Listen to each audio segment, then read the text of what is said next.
As I said, in the last 24 months, a lot of things have changed.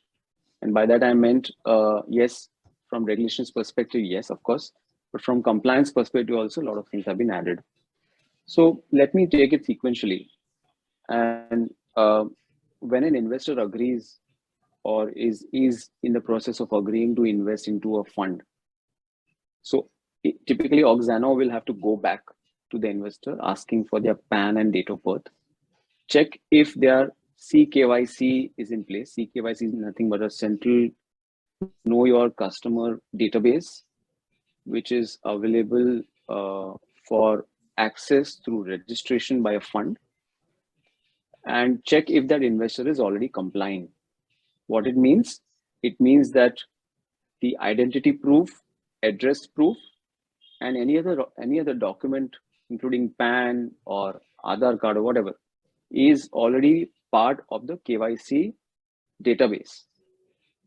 If the answer is yes, the investment manager will send a contribution agreement, which is nothing but an agreement. It replicates the terms of the PPM and is put in writing and is stamped and signed by all three parties. We talked about the trust structure, so I'm talking about three parties. One is the investor himself, the second is trustee, and the third is the investment manager.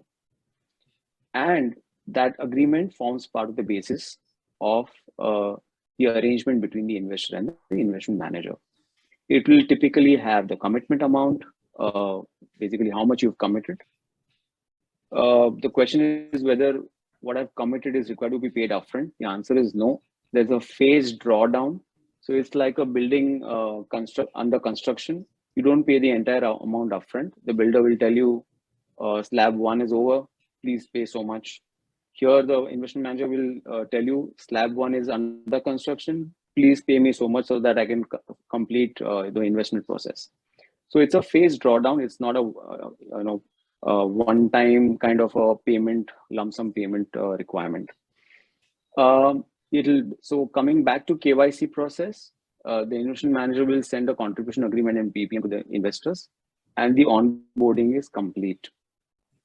If the investor does not have a KYC, then the KYC documents are required to be called for, uploaded on CKYC portal, which can happen parallel to signing of contribution agreement and sending of PPM and finalizing the agreement.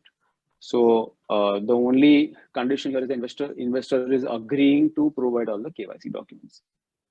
The third possibility is that you have a foreign investor who does not have a PAN, and the process starts from obtaining a PAN, and then the KYC process, as I discussed earlier, because if the investor does not have a PAN, it definitely does not comply with the KYC norms, because PAN is mandated to complete your CKYC.